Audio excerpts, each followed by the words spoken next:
Elhamdülillahi Rabbil alemin. Ve salatu ve selamu ala Resulina Muhammedin ve ala alihi ve ashabihi ecmain. Allah'ın selamı, rahmeti, bereketi üzerinize olsun aziz ve muhterem kardeşlerim. Bir Kur'an iklimi programında yine birlikteyiz ve Fecir suresi üzerinde sohbet ediyoruz.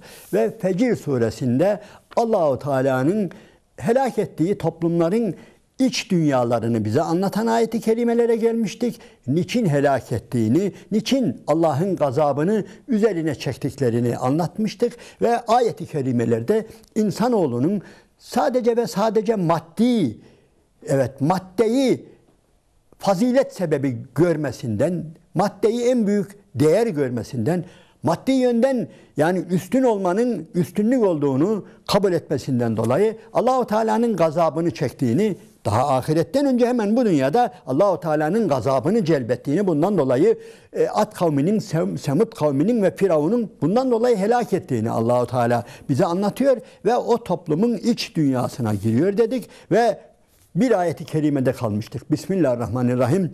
Kella bella tukrimunel yetim. Evet, siz var ya yetime ikram etmiyorsunuz. Asıl mesele budur. Asıl Allah-u Teala'yı gazaba getiren olay budur. Yetime ikram etmiyorsunuz. Muhterem izleyenlerim, dikkat ediniz, bu sureler ilk inen sureler ve bu surelerde putperestlikten önce Allah-u Teala'nın bizim önümüze diktiği meseleler budur. Dengesizliktir, çarpıklıktır. Bir toplum içerisindeki adaletsizliktir. Allah-u Teala'yı asıl gazaba getiren olayların bunlar olduğunu söylüyoruz. Ve yetim, evet, Kur'an-ı Kerim yetim üzerinde öylesine durur ki, yetim yani bir toplumun, bir milletin yani birinci görevidir. Yani bir yetime bakmak, hatta aziz ve muhterem izleyenlerim belki yani biraz kafa karışıklığı olacak ama size Bismillahirrahmanirrahim. İnnemes sadakatü lil fuqara'i vel mesakini vel amilina aleyha vel müellefeti kulubuhum ve fir rikabi vel ayeti kerimesine bir bakınız. Zekat nerelere verilecek? Zekat verilecek 7-8 tane sınıf sayıyor Allah-u Teala. Onların içinde yetim yok, dikkat ederseniz. İlginçtir. Yetim yok. Niye yetim yok? Çünkü yetim bir toplumun öz evladıdır. Bir insan öz evladına zekat veremez. Babasına zekat veremez. Evladına zekat veremez.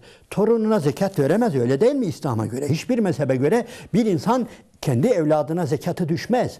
Babasına da zekat veremez. Onun için yetimleri Allahu Teala saymıyor. Yani her yerde yetimleri göz önüne getirdiği halde, yani yetimler üzerinde bu kadar titremesine rağmen Allahu Teala yetimleri zekat verilecek grup içerisine almıyor. Niye? Zaten bakmakla mükellefsiniz siz. Mecbursunuz. Bir toplumun içerisinde yetimler varsa bir defa kesinlikle aynen kendi kızınız, oğlunuz, evladınız, babanız gibi bakmak zorundasınız. Onun için onlara zekat verin, onları zekat sınıfı içerisine dahil etmiyor. Ama başka yerlerde öylesine anlatıyor ki Allahu Teala, şöyle bir düşünün, Kur'an-ı Kerim'i gözünüzün önüne getirin. Bismillahirrahmanirrahim. İnnellezîne ye'kulûne emvâlel yetâmâ diye başlayan ayetler var. Nisa suresinde, başka yerde. Yani o yetimlerin mallarını yiyenler var ya, onlar karınlarına cehennem ateşinden başka bir şey doldurmazlar buyuruyor. Evet. Ve Nisa suresi baştan sona, ta baştan itibaren hep yetimler üzerinde titriyor. Hemen daha ilk başta Allah-u Teala yetimleri göz önüne getiriyor.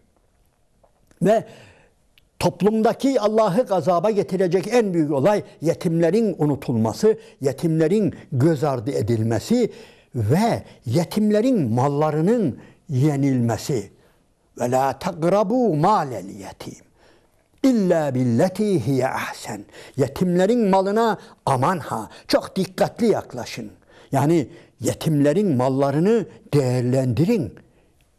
Onların vasisi olun, onların vekili olun, onların kayyumu olun yetimlerin. Ama onların mallarını iyi değerlendirin.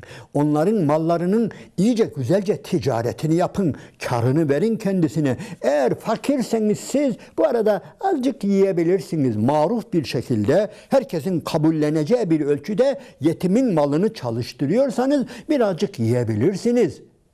Ama Zenginseniz dokunmayın.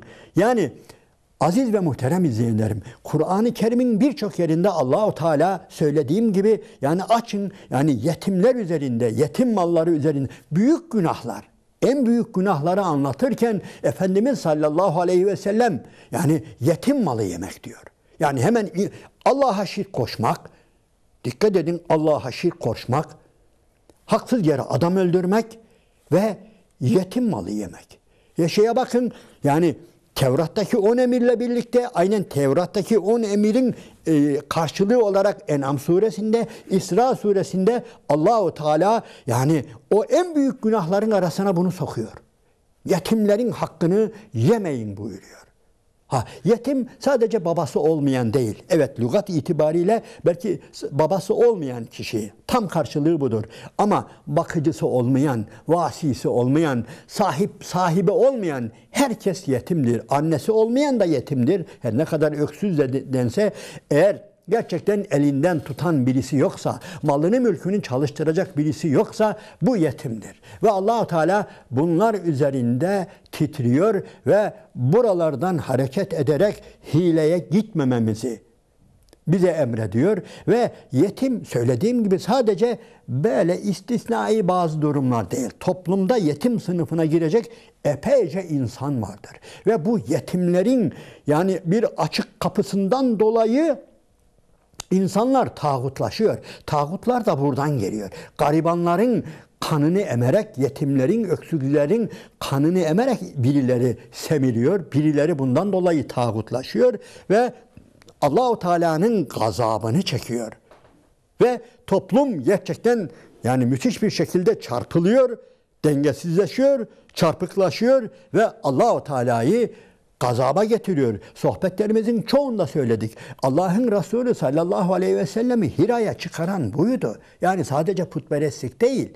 Yani Allah'ın Resulü sallallahu aleyhi ve sellem Mekke'deki bu dengesizlikten dolayı gariplerin mallarının, mülklerinin yani göz açık bazı beyefendiler tarafından el konulması, yenilmesi, ondan dolayı yani sömürü sisteminin kurulması Efendimiz'i rahatsız ediyordu. Bundan dolayı ne yapacağını bilemiyordu ve onu Hira'ya çıkaran sebeplerden birisi budur. Ve demek ki aynı mesele devam ediyor.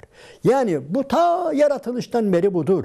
Yani onun için İkra suresi, ilk inen surede kella innel insane le yadgâ. Yani hayır, insanoğlu azgınlaşır, tuğyan eder ve başkalarını kendisine kul edinir ve tabii başkalarını kendisine kul edinirken öncelikle onların mallarına el koymak suretiyle onların alın tellerine, onların bilek güçlerine, dizlerindeki dermanlara el koymak suretiyle insanoğlu tağutlaşıyor ve Allahu Teala'yı gazaba getiriyor. İşte siz öylesiniz diyor. Kella bella tukrimunel yetime ve la tahaddun ala taamil miskin. Ve miskinleri doyurmak için birbirinizi yönlendirmiyorsunuz. Birbirinizi teşvik etmiyorsunuz. Birbirinize örnek olmuyorsunuz. Yani bunu yapmalısınız siz. Adamsanız, insansanız siz eğer yani bunu yapmalısınız. Yani yetimi doyurmalı ve bir de özellikle miskinler. Yani demek ki yani yetimden başka sınıflar da var ve miskinler. Miskin kelimesi biraz bizim dilimizde biraz olumsuz. Miskine iyi gözle bakmayız. Miskin. Hayır. Yani miskin şudur. Yani miskin bildiğiniz gibi mesken kelimesi de sakin, sükun, mesken. Yani nedir? Oturmadan gelir. Yani sakin olmak, sükun, sakin, apartman sakinleri falan. Nedir bu apartmanda oturanlar? Bu mahalle sakinleri. Mesken, insanın oturduğu yer. Miskin, işte yokluğun, fakirliğin bir insanın üzerine mesken kurması gibi bir şey. Yani yerleşmesi. İmkansızlıktan, çaresizlikten. Bu sadece onun tembelliğinden, uyuzluğundan falan değil. Birileri imkanlarına el koymuşsa birileri. Yani düşünün, çalışıyor adam. Adam 8 saat çalışıyor, 10 saat çalışıyor ama karnı doymuyorsa bazı beyefendilerden dolayı, bazı zalimlerden dolayı eğer alın terine el konmuşsa aziz ve muhterem izleyenlerim, bu Rabbimizi gazaba getiren en önemli olaylardan birisidir. Allahu Teala Firavunların iç dünyasının bu olduğunu bize anlatıyor. Firavun yapan, Nemrut yapan, tağut yapan işte bu hasletlerdir. Onların bu sıfatları, bu özellikleri taşıdıkları için Allahu Teala onları bu şekilde isimlendiriyor ve onlar tağutlaşıyor. Evet, devam edelim. Ve la tahattuna ala ta'amil miskin. Biliyorsunuz yani başta eraeytellezî yukezzibu biddin ayeti kerimesinde de yani aynen yani miskinlerin doyurulmasını teşvik etmiyorsunuz siz. Kim? Dini yalanlayanlar. Yani eraeytellezî yukezzibu biddin fezâlikellezî yed'ul yetim ve la yahuddu alâ ta'amil miskin. Aynı kelimeler, dikkat ediniz. Burada da nedir? Yani miskinleri doyurmaya teşvik edeceğiz. Yani sadece doyurmakla mükellef de değiliz. Başkalarını da yönlendireceğiz.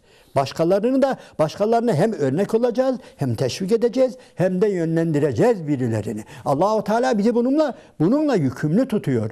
Yani sadece ben yaptım demekle de kurtulmuyor bir insan. Bir Müslüman ne yapacak? Hep garibanlarla beraber olacak, onları doyuracak, onların doyurulması konusunda öncülük edecek, rehberlik edecek ve teşvik edecek birilerini uyaracak yerine göre bazen de açıktan yani hani Kur'an-ı Kerim'de Bismillahirrahmanirrahim sirran ve alaniyeten yani bir şey verirken yani evet bazı şeyleri gizli vermek güzeldir ama bazen de açıktan diyor. Hiç fark etmez. Yeri geldiği zaman açıktan verilecek. Zekat da, sadaka da veyahut da birilerine yardım bazen açıktan verilecek. Niye? Çünkü onu gerektiriyor. Onun hangi durumlar olduğunu biz biliriz. Aklı başında bir insan bilir. Yani ben bu parayı, ben bu zekatı yani açıktan mı vereyim, gizli mi vereyim? Yerine göre onu Allah'ın izniyle kendisi tespit eder. Öyle noktalar vardır ki o noktalarda ne olacak? Yani açıktan verilecek. Bu da nedir? Teşvik ve la yahuddu ala ta'amil miskin.